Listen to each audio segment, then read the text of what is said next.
Hey there, Internet friends, and welcome to another episode of That Nerdy Site Show, a weekly podcast where the team from That Nerdy Site gets together to talk about our lives and all of the nerdy things we love about them. Joining me this week, we have Christian Puente. How you doing, Christian? Al rescate. Yes. I don't know what that means. And Cameron Abbott. How you doing, Cameron? Time to crack open a cold one, boys. I was with my my mom and aunt yesterday. Peek behind the curtain. For those that didn't already see, my grandmother passed away yesterday, and so I was with my family, kind of supporting them. My mom and my aunt, basically my grandmother's daughters, who've been taking immense care of her. And we were talking about That Nerdy Site, and we were talking about the podcasts, and specifically we were talking about that D Plus show. And my mom was who listens to a lot of the stuff we put out. Thank you, Mom. She made reference to your popping the can, Cameron, and the fact that you had not yet done it on a D Plus show. And I was like, yeah, he doesn't do it on that one. So crap. But yeah, so your little bit is at least noticed by my mom, Cameron. So congrats on that. Mission accomplished. There you go. That's all I needed, to be acknowledged by somebody else's mother. So back to the rigmarole. If you like what you hear, including little bits like that, please remember you can like, subscribe, rate, and review the podcast everywhere you can. We're live on iTunes, Spotify, hopefully other places, but if we're not where you want us, let me know, and I will try and get us added to whatever other podcast services you are looking for us on. If you're feeling extra generous, you can always support us at Patreon at patreon.com/thatnerdysite. We don't have any new Patreon members this week, but if we do, this is where we kind of shout you out. And if you are a Patreon member, you get exclusive access to an early episode of That Nerdy Site show. You get 1 month exclusive access to a show every month, and the one that is up right now, early access for our patrons, is Logan and I sitting down and talking about PAX memories. We did that kind of in honor of our team going to PAX East coming up here in a few weeks, including Cameron, myself, and Christian here. Everybody on this show is going to be in Boston. Yay! And we're all going to freeze our butts off. Yay! Yay! Hooray! That's the other thing. My mom keeps reminding me I should really get some thermal underwear to wear for the trip. And I'm like, yep. Is it on that level? I mean, I was in Boston last year, but I guess it was not the same time of year. Well, it was like a month and a half later. Yeah, I want to say it was April last year. It was end of March, beginning of April, so it was a month later. And the discrepancy apparently in Boston, at least what I was told by I don't recall if he was racially charged or just like repugnant, but Uber driver, misogynist. He was definitely misogynist. That's what it was. Told us that if we had been there a month earlier, we would have been freezing with what we were wearing. So, yeah, I'm taking no second chances. I don't have a lot of warm clothes. I guess I better. I mean, like, it helps that so much of the show we're indoors and stuff, but, like, walking around outside or walking to and from, like, locations and stuff, that's when it starts to suck.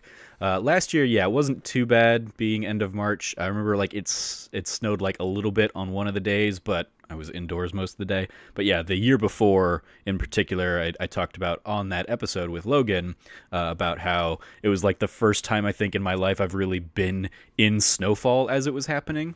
Just because it's growing up here in Phoenix, it just is not a common occurrence out here. So it was one of the very few times I've been in snowfall while it was snowing.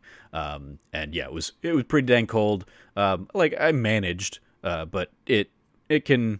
I mean, depending on like the temperatures you're used to, it can be a little chilly there in kind of, because that's still like middle of winter basically at the end of February. So, or like, tail end of winter, but still super winter.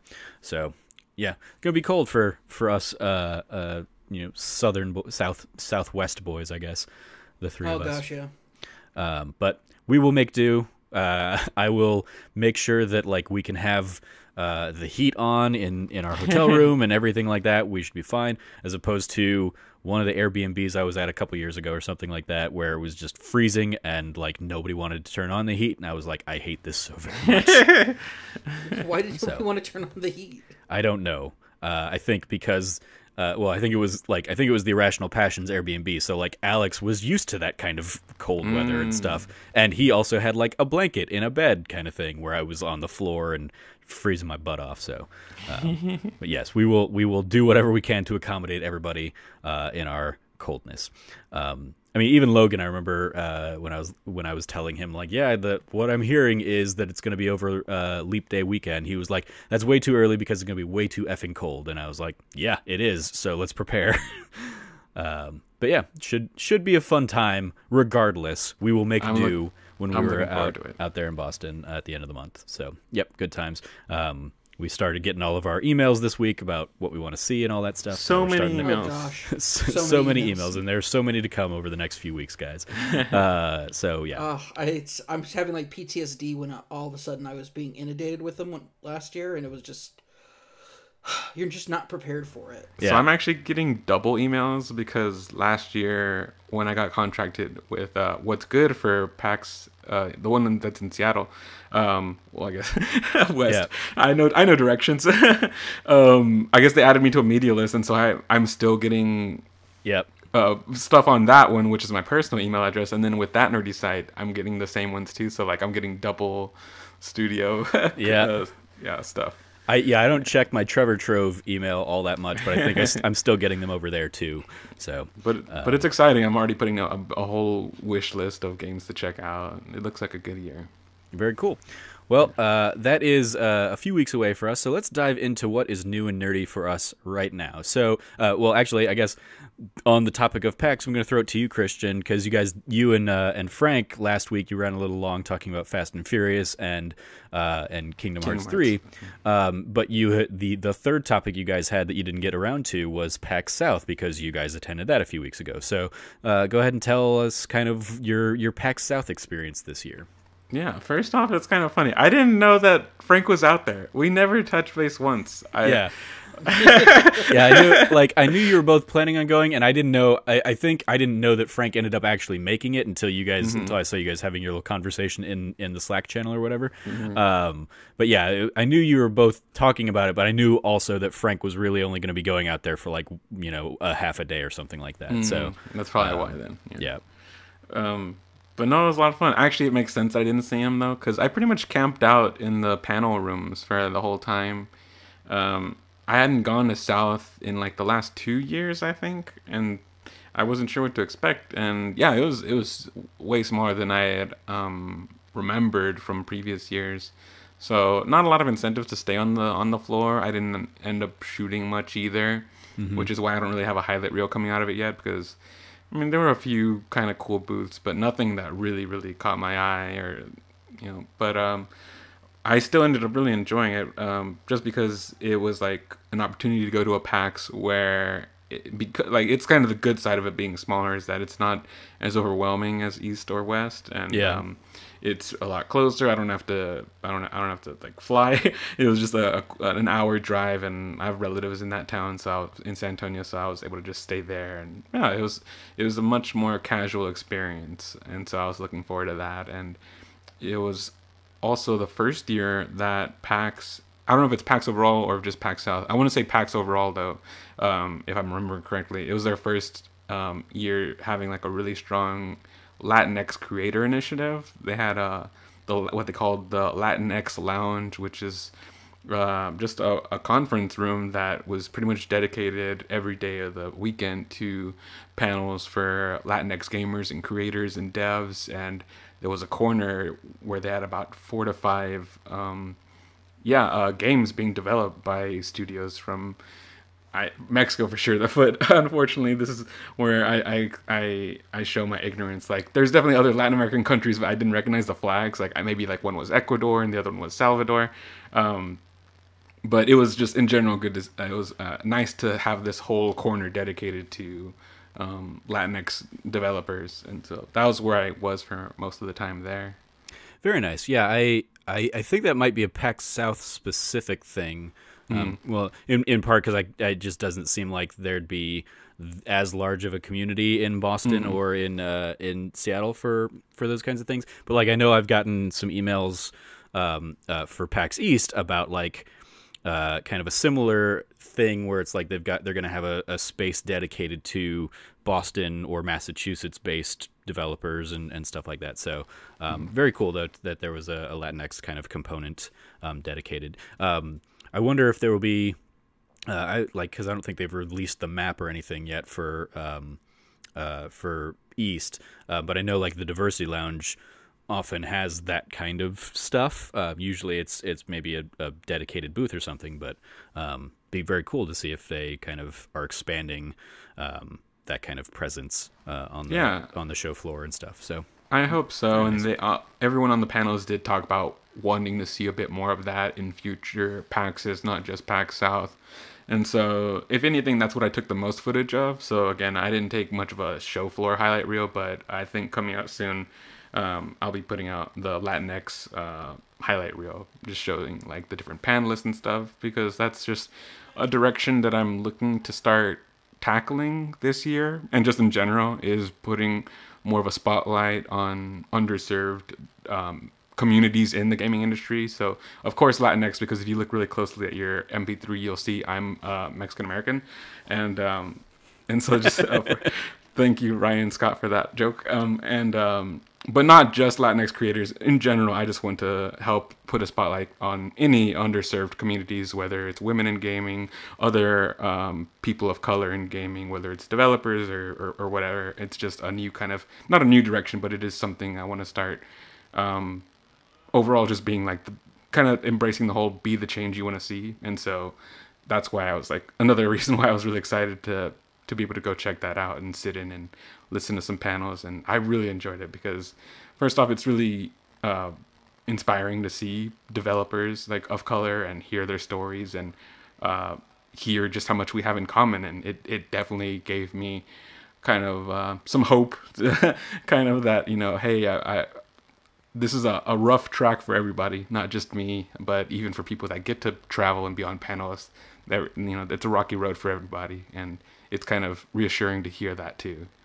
Yeah, no, I love that stuff, and I love seeing that kind of stuff coming in through our emails, where it's like, hey, we're a developer from this, country that we don't necessarily associate, game development with. I remember one of the first games I got to preview at a PAX a few years back, as like a media person, was a game called Semblance, and it was by a South African studio, Nyamakop. I'm sure I'm butchering how it's pronounced, but yeah, it was cool kind of talking to them and hearing their story about, the challenges they face because of, just general lack of power being able to develop games and that kind of stuff. It was just kind of cool, like getting to hear their story and see how their story influences maybe the choices they make in games.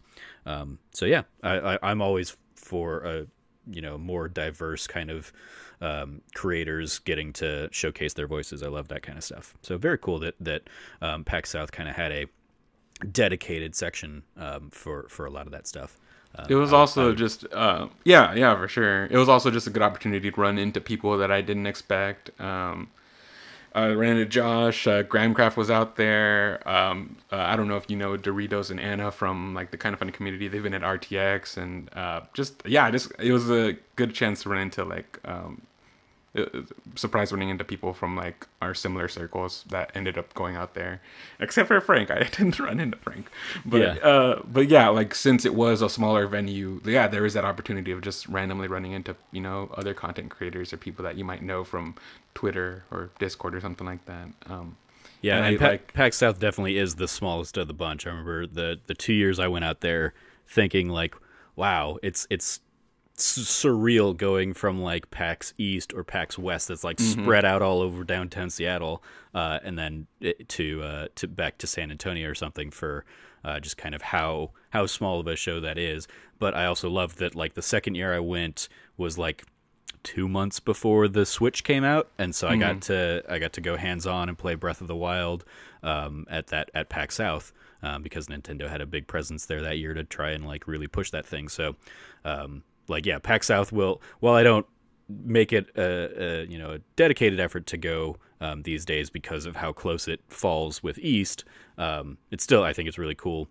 I just wish they could figure out like a better way to a different spot to fit it in the calendar, because I feel like for that early in the year, most people don't really have anything new to show off that they weren't trying to show off before the holidays or something like that, or they took the holidays off, so they just don't have much in the way of new stuff to show or games to show off. So, but still very cool that you had a great time. Yeah, it was fun. A nice way to kind of kick off the year, of events. Yeah. Speaking of the Switch, I want to throw it over to you, Cameron, because one of the things you want to talk about is Tokyo Mirage Sessions Sharp FE Encore. I was trying to make sure the Sharp FE got in there. But yeah, one of the last Wii U holdouts that has now been ported over to the Switch. You picked that. I think we both picked it up. I have not taken any time to go back and really delve into it, but I think we talked a couple weeks ago when you and I were on the show that like we'd both pulled it out, loaded it up, and we're like, oh, this is a game I'm not going to get into right now. But you have gotten into it, so tell me about it. How's your experience with Tokyo Mirage Sessions been? For sure. So, I think the biggest thing that I've walked away from with it so far, like my thoughts are still very much early on. I finished the prologue chapter, and now I'm in chapter 1. It's built very much like a Fire Emblem game, as far as kind of the structure of the story. It's not necessarily built like a Persona or Shin Megami Tensei game, where in those games there's a lot more of a feel of like a slower introduction, and versus Fire Emblem, which honestly throws you into the action as soon as they can feasibly, while telling you the story.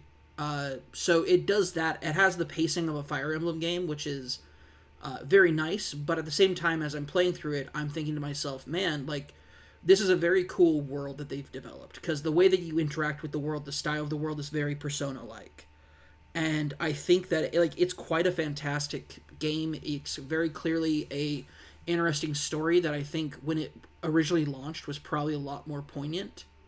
I feel like it's done, a lot of games have come out since then that have kind of tackled a couple of the same things here, but it's nice to see a game that is like, this is a very fun game, and I really enjoy the kind of the Shin Megami Tensei like combat system, but at the same time, like, there's a lack of depth from it, and this is part of the problem, is that I'm playing it while I'm also playing The Witcher 3.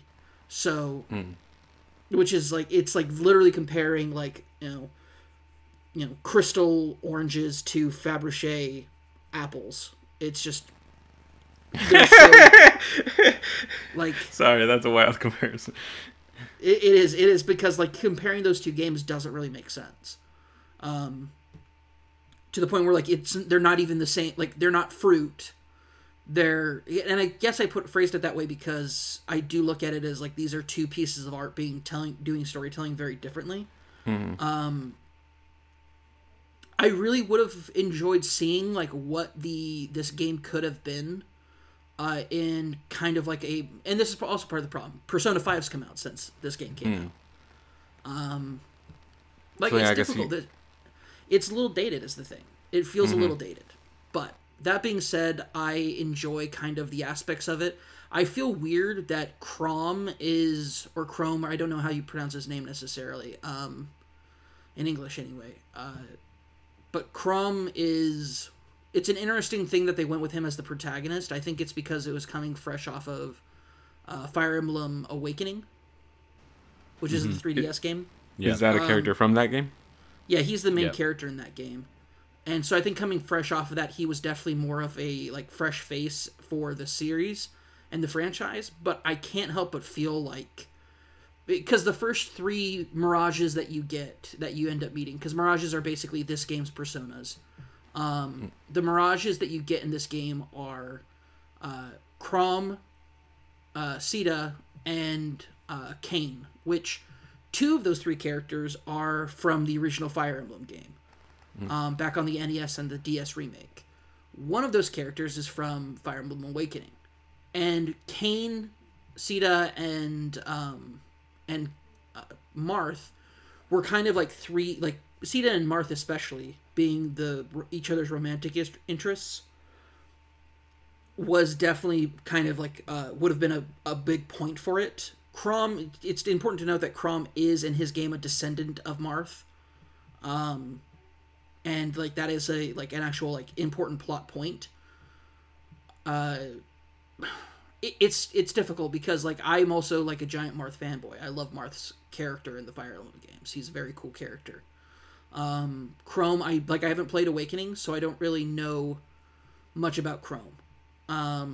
Other than like he's very like he is in my opinion just kind of like more updated version of Marth. But I don't know, it's difficult. It's difficult to kind of be like, yeah, like this is just like very minor things that I picked up just in like the first few hours of the game, but I enjoy the kind of aspect of this world of like you're entering this world of idols. I just wish that the main character is, I'll just say it, the main character is a little bland. They have him say a lot and he talks a lot and he has but his personality is like, I'll just help people and go with the flow. And it's like, cool. Is it kind of more or less meant to be like a self-insert character? No, he has a name and a history and a past and like in a personality. I mean, so you say that, but I like, and this is where you and I disagree on this in Persona and a lot of things. Like, I think, you know, your main character in Persona 4 Golden, Persona 5, and this, you know, from what I know about it, I feel like they are all more or less self-insert characters because you're making the decision on what dialogue options you want to make and how you want to, you know, like, yeah, you have a history and you have a past kind of thing, but like they are very much blank templates in comparison to the other characters you're interacting with, in my opinion. That doesn't surprise me at all. Have you played through a lot of Encore though? No, I have not. But okay, like I'm saying in that vein, drastically different. This is drastically different than, like he has like a full on personality. It's just, to be honest, like I think my biggest problem is like you get pulled in and roped into this idol life, and the way that you like, it doesn't feel anyway. It's play it and see for yourself, but I don't want to spend too much time talking about this, just because it's like I haven't played enough of it to really have a firm say on it, but I'm really hoping that something really happens with the main character. Well, with all of the characters, really. I'm afraid that they're all going to feel like too one note, but then again, at the same time, I'm also playing The Witcher 3 right now. It's an unfair comparison. Yeah. But yeah, I will say it's fun. It's a fun game. Okay. Well, I haven't owned a Nintendo console since the original Wii, so I missed it on Wii U and I'm missing it on Switch now. But I can say from afar that it looks really cool. I like the art style and it looks anime AF, and if available, it looks something that I would at least be interested in, even if I'm not familiar with the Fire Emblem properties. Like, oh yeah, no, this is like Fire Emblem wise. Fire Emblem is. I like that they call them mirages because Fire Emblem characters are literally like mirages. They are not aspects of the Fire Emblem universe whatsoever. Okay. Cool. Like the mirages don't have memories. I'll put it that way. So they have personalities, and like their personalities are defined by like who they are, I guess. But very much like they are taking the back seat to what is going on with like the story and the main characters. Gotcha. Okay. Yeah, I still need to circle back around to it. It still sits there, and I see it like just kind of on my Switch. I just don't like. I've been spending way more time playing The Witcher, and I'm like, I'm just gonna spend another half hour playing The Witcher instead of go lay in bed and play the Switch for a little bit. I've been enjoying that. I will say I need to finish it before the new DLC for Fire Emblem Three Houses comes out, because the fourth house looks legit. Yeah, I hate games that do that, because I'm like, I already have played that game 2.5 times, and I don't think I'm gonna have the time or inclination to go back and do a fourth playthrough with a brand new house. I started out with Black Eagles, then I did Golden Deer, Okay, that's fine. You can stop. And then I was doing the Blue Lions, and the Blue Lions were fine. I made it through like the time jump in the Blue Lions playthrough, and then then other games finally started coming out that I wanted to hop into, and I was like, I've already put 100 and however many hours into Fire Emblem. Actually, like probably 200 hours, I think, is what I put into Fire Emblem. And so I was like, yeah, it's time for me to move on to other things, and just like, I'm pretty sure my time with Fire Emblem Three Houses is probably done at this point. I might go back and try it, but when you did Black Eagles, did you do Crimson Flower or did you do White Snow? I like neither of those things mean to me. I sided with Edelgard though. Okay, there you go. That helps me. Thank you. Yeah. Neither of those two terms, very like in the know, whatever codename terms, meant anything. So if I told you Verdant Wind, you wouldn't know what that means. I would not. That sounds like a name, or it sounds like a thing I remember from that game, but it did not register or resonate with me long enough or well enough to stick around with in my mind. And this was my game of the year for 2019. So like, I love that game, but like, you are infinitely more ingrained in the lore of it than I was. So yeah. And even going back to like Fire Emblem Awakening, like you talking about that and talking about Crom from that, I'm like, I played that game. I remember that game. I don't remember like the storyline or the arc. I just remember it was like, oh, the time travel's involved and you can pair up your players and they create kids that become new members of your army. Okay. The fact that Crom is apparently a descendant of Marth did not I did not connect that at all. So. Well, but that also all the time that he's a descendant of the Hero King, and that he wields the Holy Sword Falchion. I mean, okay. Neither of those things mean anything to me because I don't know Marth outside of Super Smash Brothers. So. So Falchion is the holy sword of anyway. I mean, like, I know Falchion from like any number of other games. I know the sword's name, but it's just another sword name in video game lore for me. In that same vein, so we can kind of segue into The Witcher 3. Last time we talked about it, Cameron, you made mention of like you just kind of blasely kind of threw out there that like Ciri jumps through time, and I was like, I do not remember that at all, and having like put 100 hours into it, my first time through, do not remember that. I'm nearing the point in the story at this point where I'm tracking down Dandelion, which is like, I remember doing these kinds of quests the first time around, so I still haven't like met and surpassed where I was in my original playthrough, but I have not come to a point where it is like revealed or stated or whatever that Ciri's like jumping through space and time. So I'm like, so when you mentioned it, I was like, is that a spoiler? Because it's not anything I remember happening. And I've reached, because you were like, oh, anybody who's played that game for any bit of time knows that. And I was like, I don't think they do, Cameron. I think you have people should read her description in the code.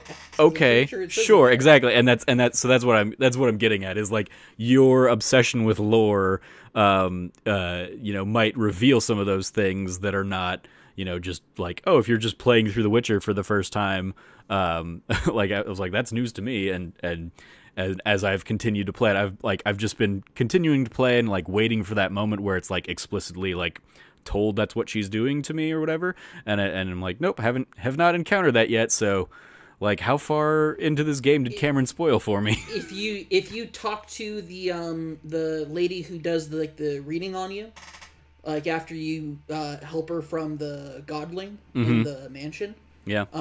If you talk to her about Ciri, he mentions that she can hop through space and time.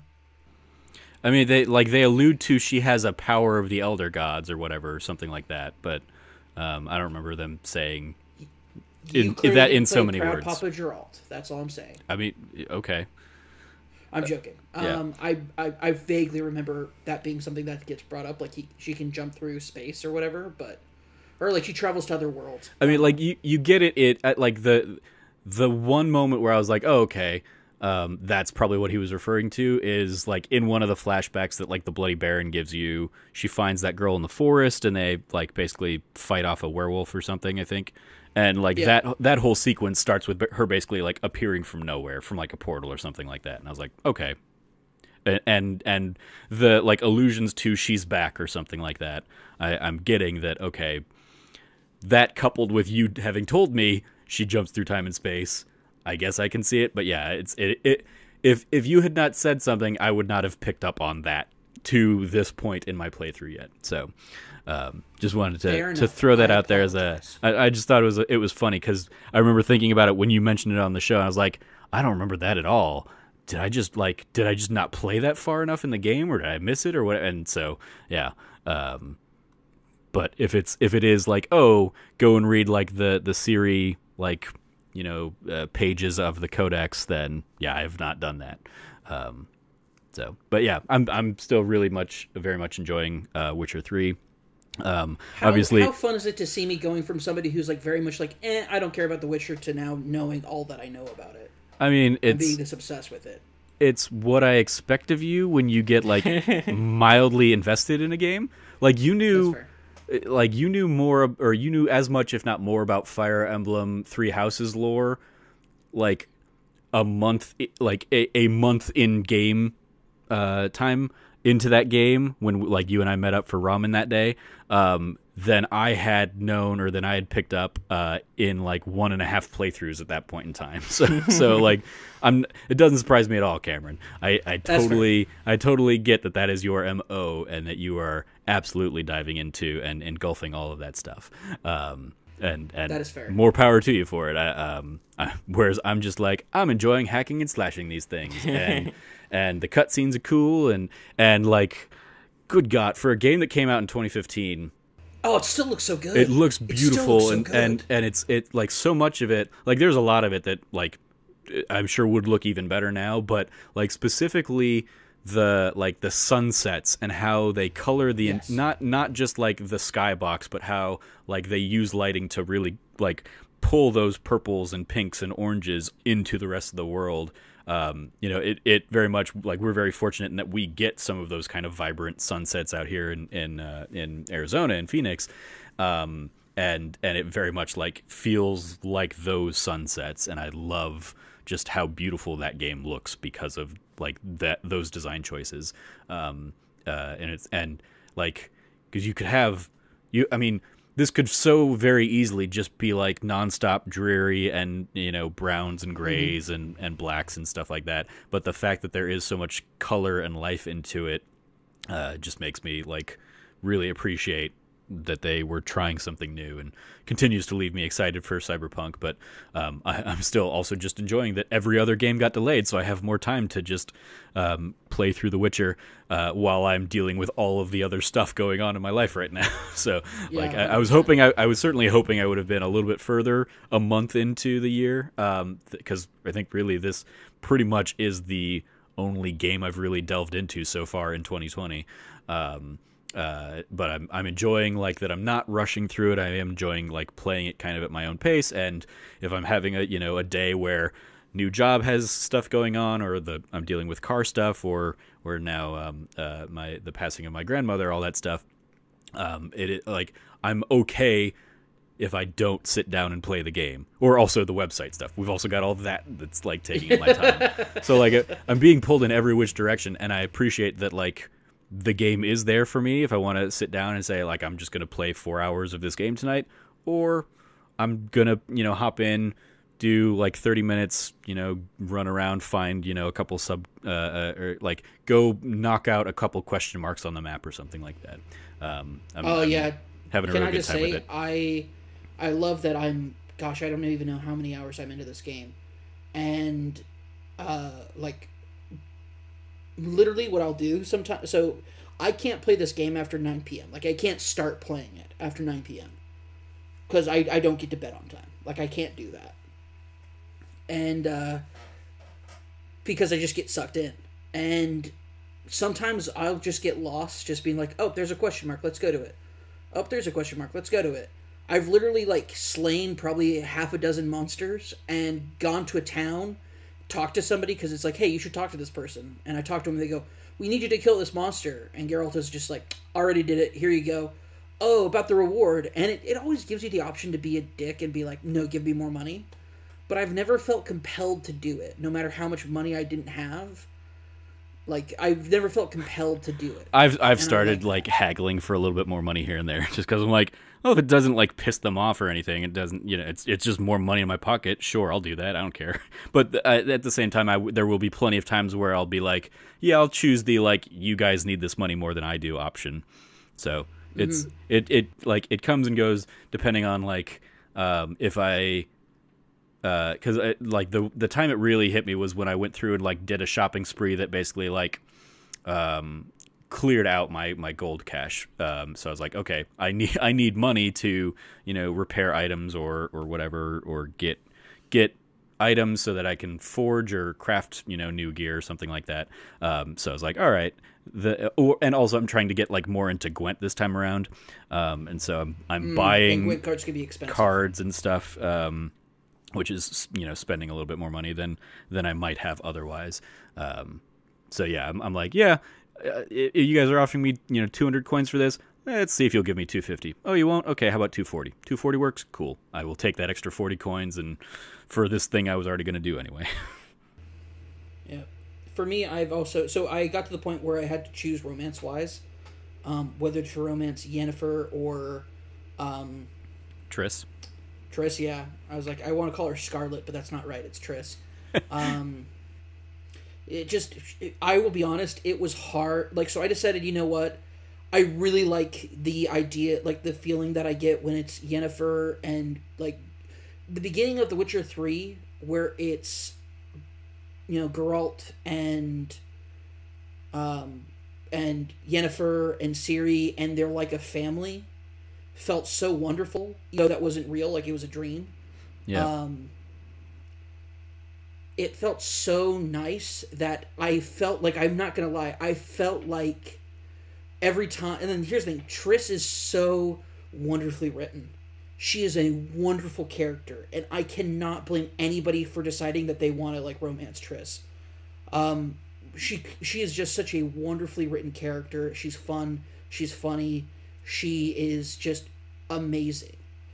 But I couldn't help but feel that the romance between Geralt and Triss was too close to being real, that it kind of threatened the quote-unquote family unit that I'd kind of prescribed in my head. I know that's not necessarily the case for everybody, but seeing Yennefer and Yennefer's concern 100% being solely on finding and helping Ciri made me feel like I need to who does, it's not just who you're love wise with, it's also who is Triss to Ciri. Triss is a friend, but Yennefer's a mother to Ciri.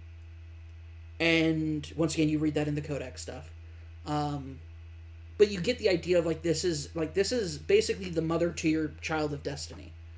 And the moment that you get when I did the mission where basically you do what you do with Yennefer, and that quest line was so, I think, defining of their relationship. It also doesn't help that I've watched the show and I see how those two characters act between each other, and it's fun and wonderful. The actress and actor who play Geralt and Yennefer are phenomenal in that show. And I love and adore the relationship that's now I saw it how it started in the show, and now I get to see how it's going through in the game. And Yennefer is, to me, a character who is, it's funny because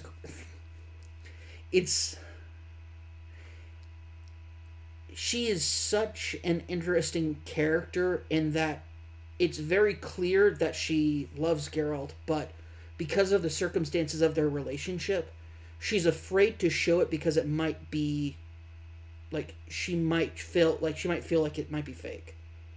And her reservation and her feelings, and then once you choose her openness with how she feels about you it's refreshing. You feel like the floodgate opened, and now you can feel like she's been holding back her affection, but that doesn't change who she is. Which she's still Yennefer. She's still the kind of person that she is, and it is marvelous and wonderful. And I love that relationship. But here's the thing: if you choose Triss, I do not blame you. It was hard not choosing Triss.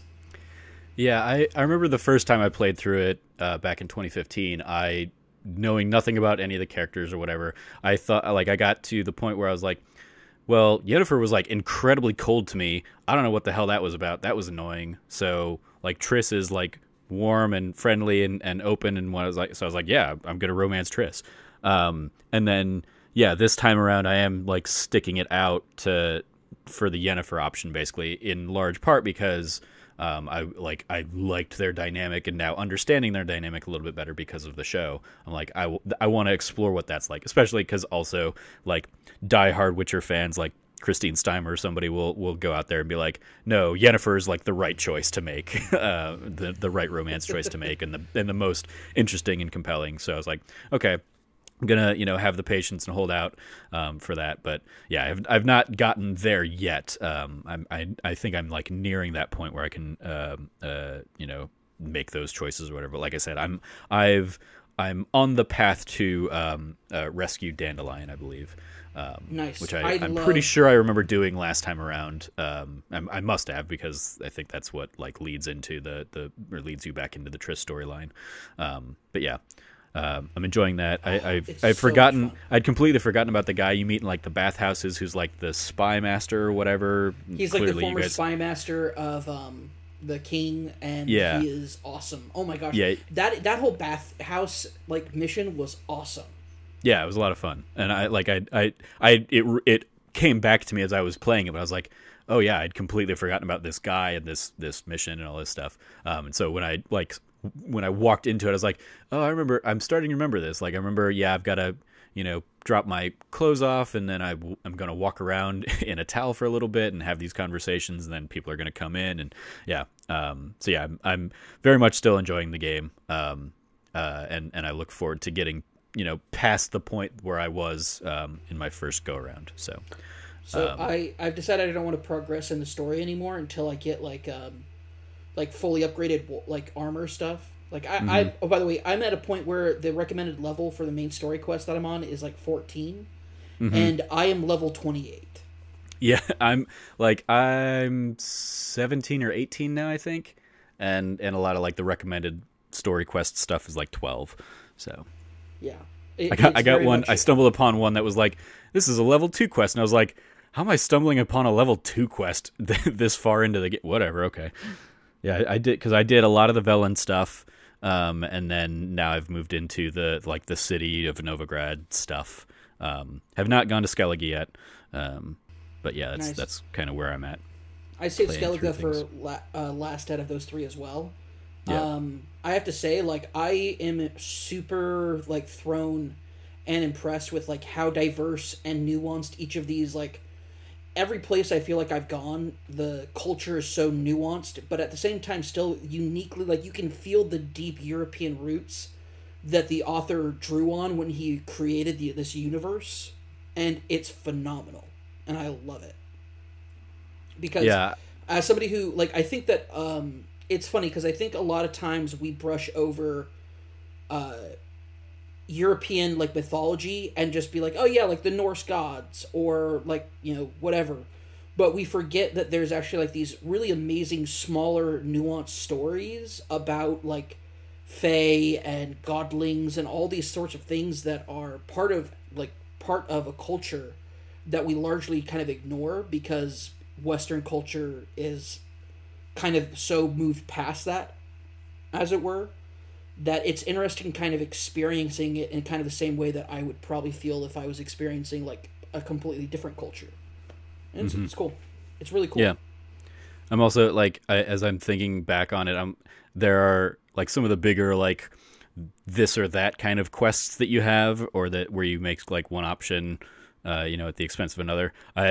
So for like the finding the Bloody Baron's wife, I think, and like the crones versus the creature in the tree or whatever.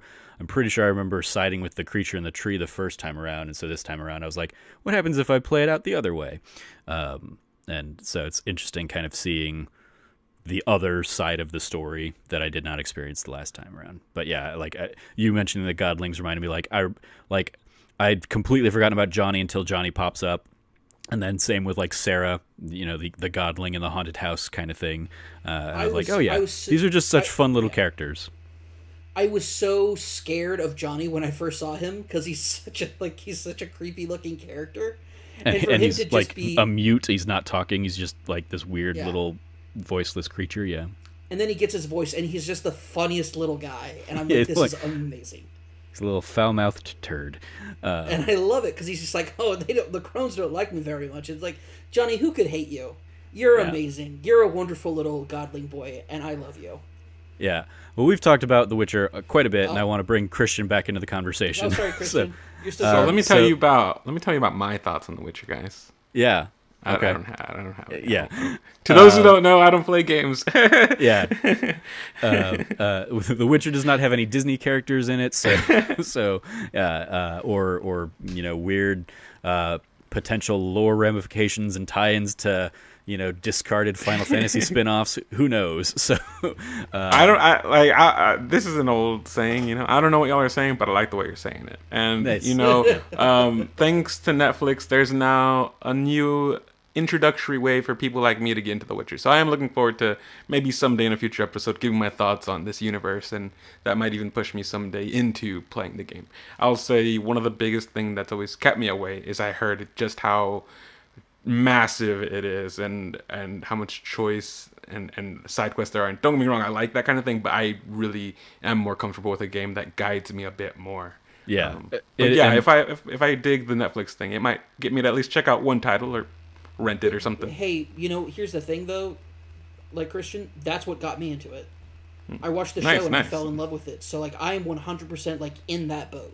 Yeah. Nice. And like I'd played it, but I was realizing that like my top 3 games of 2015, my number 3 was The Witcher, my number 2 was Metal Gear Solid 5, and my number 1 was Fallout 4.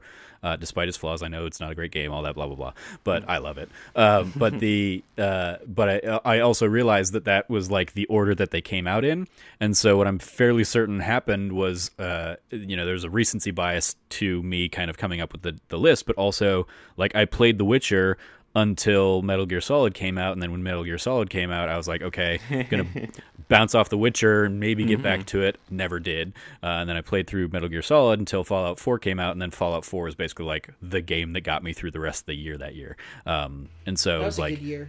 So yeah, it was thinking back of like I still loved what I had played about The Witcher, but I definitely had not experienced the full game, the full story. And I wonder if, once I've played through the whole thing, how I would think about, how the rating would have shook up.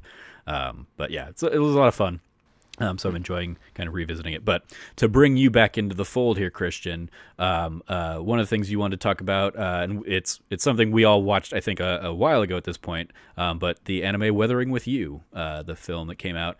And I'm sure you can better describe this and its place in anime films or whatever, but it's by the same guy who did Your Name, correct? Yeah, the director's name is Makoto Shinkai, and he's one of the discarded apprentices of Hayao Miyazaki. Okay. There was I'm using that phrase like half jokingly but half serious, because Miyazaki has been upfront about how he's been wanting to find people that will pick up the mantle, but his I don't know whether to call it just his personality or the way he directs, but he has such a strong hand that he says he devours his apprentices, Shinkai is someone that. Son. Yeah, that happened too, metaphorically, of course. But Shinkai is someone that I don't know if studied with him or worked with him, but has.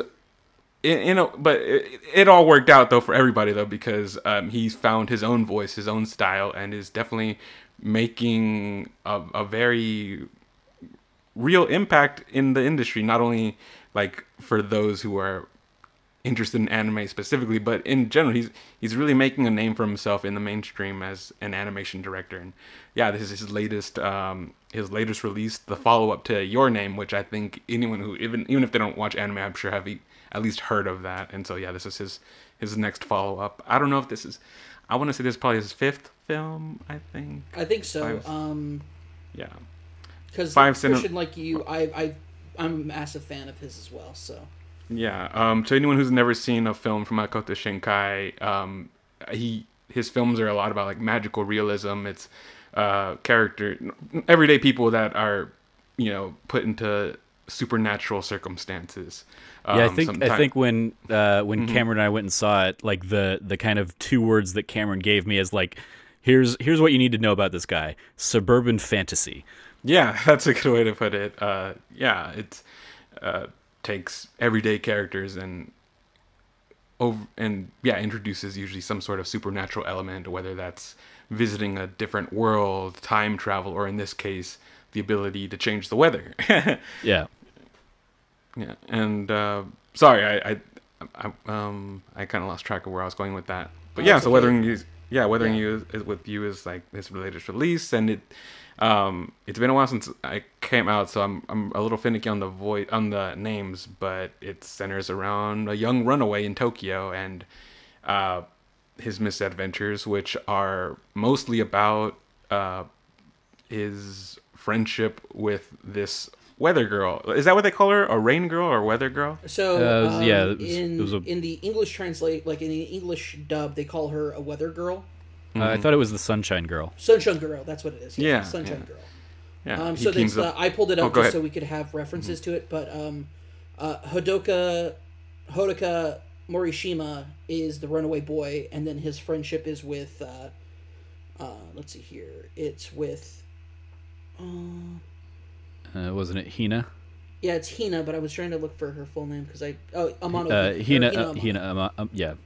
Yep. Amana Hina. It's important to note, like you mentioned it, urban fantasy is what I think I actually said. Oh yeah, sorry, yeah. But to be totally fair though, like suburban fantasy is not wrong either, because some of his other works, like Children Who Chase Lost Voices, is, if I recall correctly, like a rural, like it takes place in a rural area initially. He does a lot of really cool stuff, but it's he's also done a lot more than just like 5 films. I'm looking it up, and it's like, okay, he's actually done quite a bit.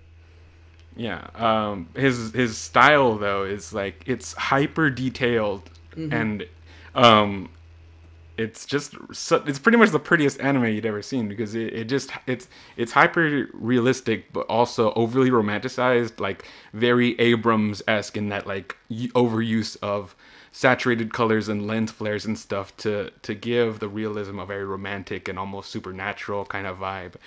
So even if you can't understand the story or don't know what's going on, it's just all of his films are just so pretty to watch. And so you're following this runaway as he's trying to make a new life for himself in Tokyo, with this, what do you call it? Kind of an inquiries kind of style publication. I'd say like World Examiner. Yeah. The World Examiner, the Inquiry, like that sort of stuff. It's about his new life in Tokyo as a runaway kid, having adventures with the Rain Girl as they try to. So what's going on is that Tokyo is seeing like unprecedented amounts of rain, right? And when he meets Hina, he and her team up, and she has the power to change the weather, to clear up the storms, to clear up the rain, and they take it upon themselves to. I mean, they're both looking for kind of a new out in life, right? If I can describe it like that, like, yeah, is that kind of a way to put it? And they're kind of join forces to create this agency of like the Weather Girl. We'll tackle whatever problems you need. If you have an event, a market, or some kind of event that the weather's going to get in the way of, like, we will solve those problems. In exchange, they make some money and will hopefully save enough to, like, kind of push themselves into having a new kind of fresh start in life. Yeah. It's kind of the brief summary of that for anyone looking to check that out. I liked it, but I felt like it reminded me okay, so here's the comparison I want to make. As much as I liked it, I kind of had the same feeling that I came out of with Force Awakens, in that so many of the beats felt so familiar in comparison to A New Hope. I'm talking about Star Wars. And so since like we just had Your Name kind of recently, I think that was 2017 is when I saw it. 2016 is when it came out. Okay, yeah, 2016, 17. So it was pretty recent, and so a lot of the story beats felt familiar, even though it's a different kind of supernatural element and different kinds of character dynamics. That was the only thing that I was a little just underwhelmed by, I guess I'd say. Not disappointed, just a little bit underwhelmed by, was that it felt like it was starting to just go by the numbers. Like I was more enjoying the spectacle instead of the actual story. Like the characters are cool and endearing and fun, but again, the overall the blueprint of the movie felt a little bit too familiar for me, personally. Yeah, no, that makes sense. So I think that it's interesting that you bring that up, because I feel like, so out of the films that I've seen of his films, I've seen The Place Promised in Our Early Days, which is something he did back in 2004. Yeah, that was my first instruction. Yeah. 5 centimeters per second, Children Who Chase Lost Voices, The Garden of Words, Your Name, and now I've seen Weathering with You. When it comes to these films, I feel like they're broken up into two. So here's the thing: out of all of those films, the only one that's not really there's 2 films that are not very much they have no fantasy elements to them, and that's The Garden of Words and 5 centimeters per second. Yeah, those are pretty much just dramas. They're dramas. They're beautiful, wonderfully done. Yeah. Oh my gosh, I love them. But 5 centimeters per second just kind of kills you in your heart, and then The Garden of Words is just phenomenal. But I will say that if it's not a drama, like he does 2 kinds of stories. I feel like he either does like urban, suburban, rural, like he does a fantasy type story, which is usually tied in deeply to how people in the modern day realistically interact with the kind of lore of and mythology of Japan being brought up to them and like being forced into their lives. And then you have like dramas that are very so natural, like it could totally happen, no question about it. And I feel like those are the 2 kinds of stories that he tells. And so I'm not surprised that you felt that way with Weathering with You. I don't know. I also really love these stories about like, this is the thing. I'm definitely a romantic. I am in the sense of I definitely fall within I love the romantic genre. Romanticism as a literary genre has always been one of my favorites. Surprise, surprise. So the kind of the way that I was actually really surprised the way that he ended Weathering with You, because it's so dramatic. The result, because normally in and this is an interesting point to make, is that normally people go quote unquote go back to the normal world at the end of these kinds of stories, but I felt like he started a little bit with Your Name, but even then it still kind of went back to the norm. Weathering with You felt like the first, like a very bold step to say like, no, the supernatural thing is going to have a lasting effect, period. And it's such a bold decision to make. It's so cool. It's so cool to see. And that's like, without delving into, necessarily specific spoilers or whatever, like right. I cracked the joke with you, Cameron, after we saw it about how, and I think what you're touching on there is, it ties into the reference I made of like, you have Life is Strange 2, or you have the original Life is Strange, and you have like 2 endings where you have like the one, normal reverting back to kind of the status quo ending, or you have like the very drastic dramatic ending. And I disagree with saying that, but okay. I mean, like, okay, I that's fine, but I think I think there is a parallel there in terms of like the effect on the world that these characters have. Yes, I will agree with that. I would say that the ending, like the quote unquote status quo ending in Life is Strange, is far more dramatic than. I mean, sure, but like this movie could have had a similar ending if you don't have the last like 5 minutes of the movie or 10 minutes of the movie or whatever.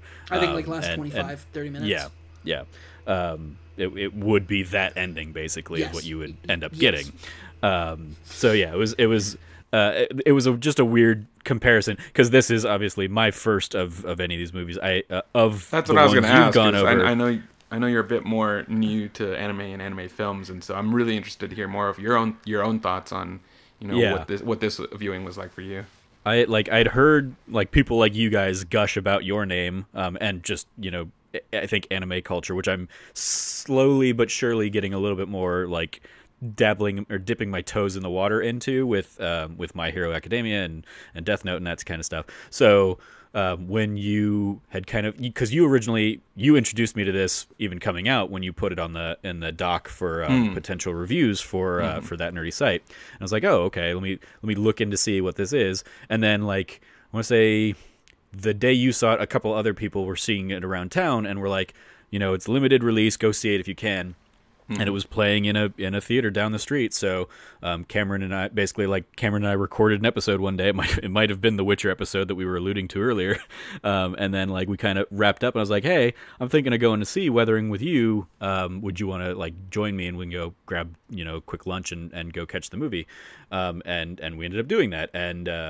And so yeah, it was, and I basically said like they only have like just because of how I like consuming this content, we went and saw the dub instead of subtitled, and Cameron graciously joined me for that. And in particular, like I enjoyed it because I enjoyed it because it was very beautiful and a stirring story, and similar to Cameron, I am a romantic at heart, so like the little blossoming love story between these kids, it like very right up my alley kind of stuff, and the fact that when you throw in like a little magical surrealism into it just made it for a little bit more fun. But also in the English voice cast, Alison Brie is playing the oh wow, she doesn't play Hina. Oh, she plays the niece. She plays Shh, that's spoiler. yeah. She plays the other person that works at the publication. Okay. And so like I immediately like I've been a fan of hers since Community, and so like when her voice came in, I immediately like picked up on it and like tuned in that much more. And so because I love her in BoJack Horseman, and I love her in Glow and kind of everything she's really like delved into. So that was like that helped be like a nice little entry point in for me. That made me even more engaged in what was going on. But yeah, like I really enjoyed it. I loved the little runner with the little brother who's got like all these girls around town kind of thing. Oh my gosh, yeah. I was like, that was cool. The absolute player, yes. Yeah, one of the things as we started talking about it that I looked up that obviously would have gone over my head. I'm curious if you guys picked up on it, but apparently one of the characters was kind of like a reference to Your Name. No, is not reference. Is a character from Your Name? Two characters are from Your Name. Yeah. The woman who works at the jewelry store is the lead girl, and the guy who's visiting his grandma that they're helping for the ceremony for his grandfather's anniversary of his death. Yeah. That's the main boy from the show, from the film. So, yes. Yeah, so both leads. Yeah. So yeah, like that clearly went like right over my head. Because having not watched Your Name, but like seeing that in like the trivia, I was like, oh, that's a really cool tie-in that like these exist in the same shared universe of his work. So now like when I go and watch Your Name, admittedly I'm not going to necessarily like remember what they looked like or whatever in those moments because they are very much like secondary, tertiary characters in this story. But it's still like it's a cool little like nod to to those that loved Your Name and that world. The whole shared universe thing, I just don't think is as mainstream in anime, and so it was like a fun surprise. Like it's more something I'd expect to see in Western entertainment, which I'm not an expert. I have a bit more knowledge than y'all, but I'm not like an expert or anything like that. But as from my limited experience, I don't think that's the case. And so yeah, it was a really cool treat to see those Easter eggs and just speculate. Oh, like it's all connected. And now I'm really especially looking forward to his next follow up and seeing what other connections we might see. Yeah, especially with the state of the world at the end. Exactly. At the end of the movie, what does that mean for the state of the world when we pick up in that world? It could be super cool. Really I'm very excited. Yeah. So yeah, like I really enjoyed that, and yeah, in terms of like the shared world thing, like the thing I would think of is like I remember playing Persona 4 Golden and that sequence where you like have a quick run off and you like interact with characters from Persona 3. I didn't catch that was what was happening at the time because I hadn't played Persona 3, but like finding out after the fact was like, oh, that's really cool. And so like I kept waiting for that moment to happen when we got into Persona 5 to like go and like revisit. And outside of like some name dropping of Rise and stuff, I don't think there really is that like that sense of shared universe in Persona 5, or if there is, I've just forgotten about it or missed it in my. I think there's an ad that 200 hours. Has her on it. Yeah, I mean, there's like there isn't and that's what I mean is like you didn't like directly interact with like some of the core cast from the original game in the way that from Persona 4 in the way that in Persona 4 you interacted with some of the kids from Persona 3. But yeah, still very cool. Yeah, I for my first kind of like like one of these real big anime films out, like I really enjoyed it. I did think it was very, very beautiful, and I thought one of the things I remember thinking, it like couldn't pinpoint any particular moments, but there were a couple like just very beautiful song choices that I really enjoyed in that film. That's the new thing with Shinkai is he's found his musical voice. He's embraced the whole kind of inserting soundtracks is I know I'm a film major, yeah, but like there's a difference between soundtracks and score, right? But like yeah, he's really embracing, and that's kind of cool to see. Like for example, the whole shared universes, but like in general, it's cool to see these anime directors take inspiration from Western media. I mean, I know it's not just Western media, but like that's obviously a very it's something you can't ignore, right? Is Western films, and so I think taking cues from that, it's cool to see that he's found this new style. You said you haven't seen Your Name, right? I have not seen Your Name. As soon as I got home, like I tried to find it and see if I could find it on any of the local streaming things. And, like it looks like I can rent it from Amazon Prime or something like that. Super recommend it. But in Your Name, that was his first time collaborating with that group. They're called Radwimps, all one word. And I think he's like found like his perfect collaborators, his musical collaborators, kind of maybe in the way Toy Story. It's fresh on my mind because I watched Toy Story 4 last night, but like kind of the way Toy Story has embraced Randy Newman. Yeah. Like this is Radwimps. Looks like it might be the go-to, which their sound with his visuals is just a really good combination. I don't think I ever mentioned this because I don't think I was podcasting at the time, but I went to see Toy Story 4 with my my nieces and nephew, nephews. It was a big family thing we were doing, and one of my 6-year-old niece Addie, she and I were walking back to the car because and I was holding her hand, and I said, and she's like, "I'm like Forky." I was like, "Oh, okay," and I basically did like just a butchery of the "Forky rocking down the road" song that he does, and it's just, and she literally just stopped and she said, "Uncle Cam, you need to please stop." I was like, you don't like the song? She's like, everything about this is bad. I was like, okay, fair enough. Let's go to the car. Yeah, no, she's got a good head on her shoulders. That one. You think so? but that song about like trash or whatever. Yeah. Yeah. But I was gonna say, I'm glad to hear you liked it, Trevor. That's what I am really enjoying is seeing. On the meta level, if that's the right way to put it, is like seeing how much more general audiences are starting to embrace anime and go out to more screenings, and as a result, more movies are making their way out here, and so it's kind of an everybody wins kind of thing.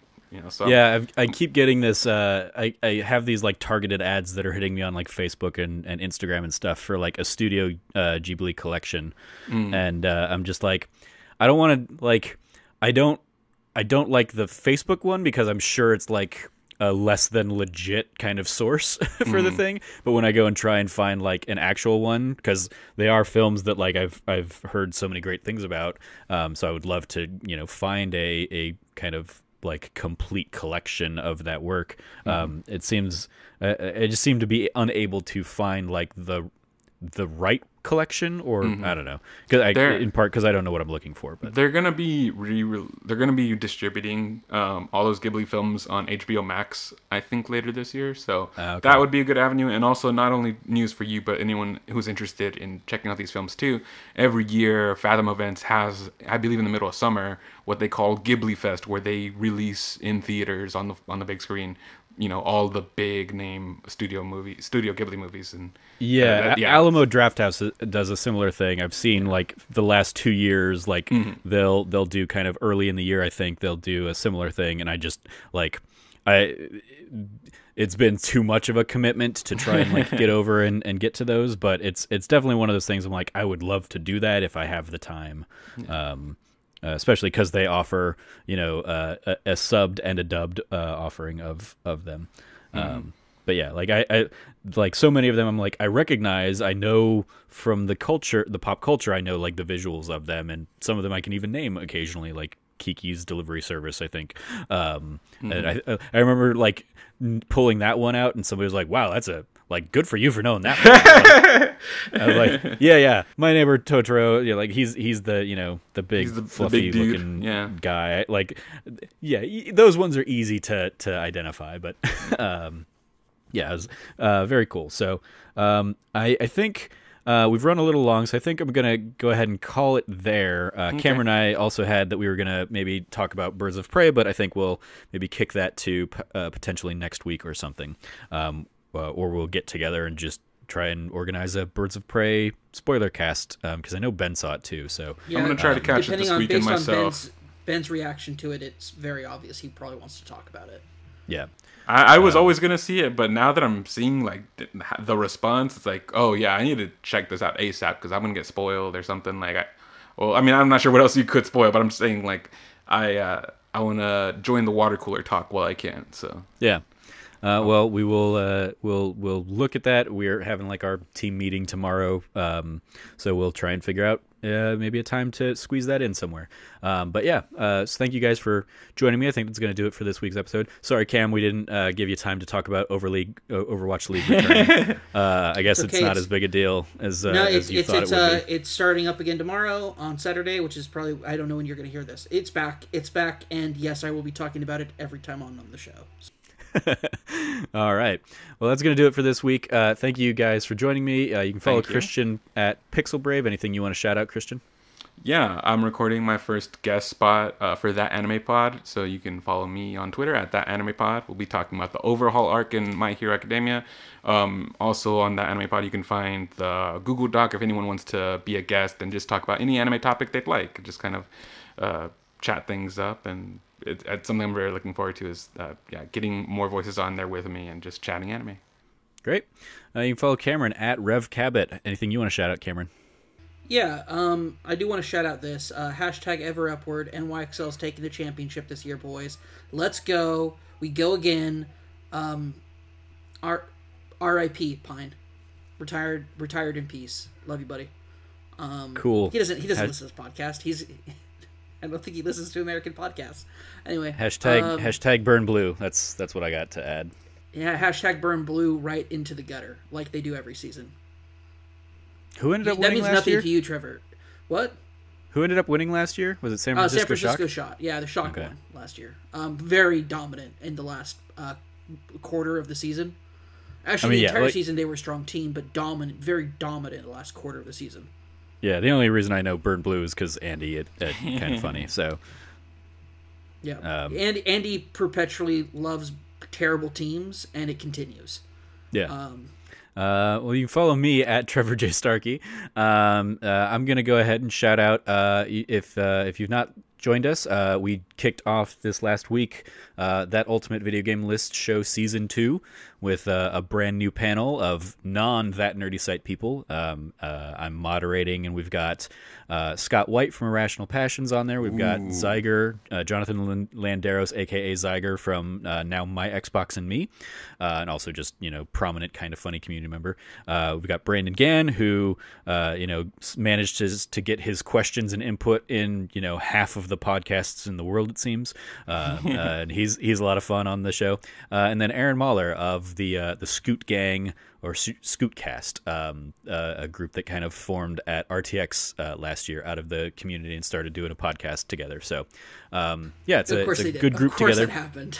Exactly. It's a good group, and in the first episode we had 4 completely new games, no repeats from season 1 already. And did somebody already launch a veto? Maybe you should go and listen to the episode and find out. Maybe Cameron wasn't the villain. Was it a PlayStation veto? No. Hey. Bravo. And Bravo. the You can follow all of us over at That Nerdy Site, and you can check out and see what's the latest that's going on at thatnerdysite.com. If you liked what you heard, like I said at the top of the show, please rate, review, subscribe everywhere you can. Maybe even consider supporting us on patreon.com/thatnerdysite. As I said, every patron gets early access to a monthly bonus episode of this very show. The monthly episode right now available for patrons is PAX Memories. So if you liked kind of the little tidbits we gave you about PAX South, you can go listen to me and Logan talk about South, East, and West in some of our favorite memories from the last few years of going to those shows. So that's going to do it. Thank you guys again for joining me. Thank you, audience, for listening. And as always, stay nerdy and be good to each other. And so can you. And so can you.